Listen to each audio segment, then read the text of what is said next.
Gaming headsets normally tout something like a 7.1 surround sound, despite having only a single driver on each ear cup, and the directionality of about 45-degree chunks. The Oriveti OH500 is at every 5 degrees from your 12 o'clock. But does it have any downsides for that precision?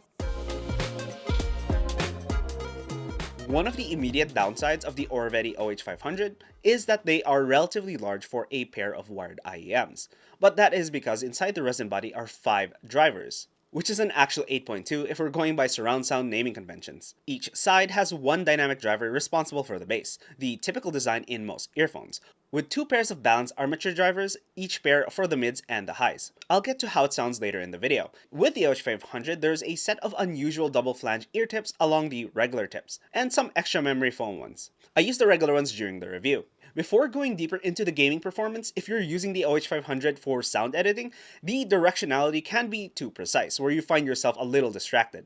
Unless you're trying to edit specifically for surround sound. And when editing and monitoring, the sound signature is definitely too bassy. You can feel the rumble and presence of the bass even on some tracks that don't have hard-hitting bass. Like in NF's Happy with the bass in the background. And like many of the audiophile companies, the treble is sculpted to reduce sibilants, those painful S and T sounds. However, I was only able to tell what sibilants on the OH500 sounded like after listening to tracks that I know are prone to sibilants, such as Never Going Back by The Score. How does any of that translate to gaming? In gaming, the precision of the OH500's imaging or directionality is definitely the best part, especially for FPS games. And despite being IEMs which tend to feel very in your head, the soundstage or depth of how far a sound comes from is more than usable, allowing you to gauge how far fights are if you're in a battle royale.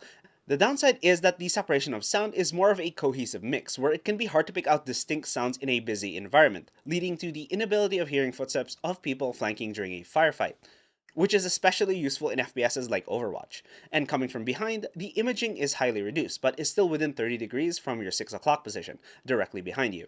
Surprisingly, there is verticality to the sound, where I can tell if the steps are from below or above me.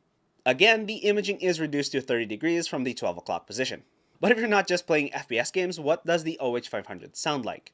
The bass is elevated, pulling more presence and rumble into the bass frequencies without feeling overbearing and muddying the mids. The mids themselves are actually forward and well detailed, adding a lot of texture to the vocals and instrumentals, pulling a lot of that attention. While the treble feels laid back with just enough shine to be present, where it can get lost in the mix but still easily noticeable, kind of like a wallflower. The OH500 is definitely more suited for competitive or story-based action games with its incredible imaging paired with decent soundstage that isn't very expansive. The only other issue with the OH500 is that they're wired, which is great because there is no latency but lacks the convenience factor. However, if you want to turn the OH500 or any other wired audio gear wireless, check out this video. For more tech reviews for both gaming and productivity, subscribe. I'm your host Naka, have a nice one. I did drop them while making the review, so now the right side rattles.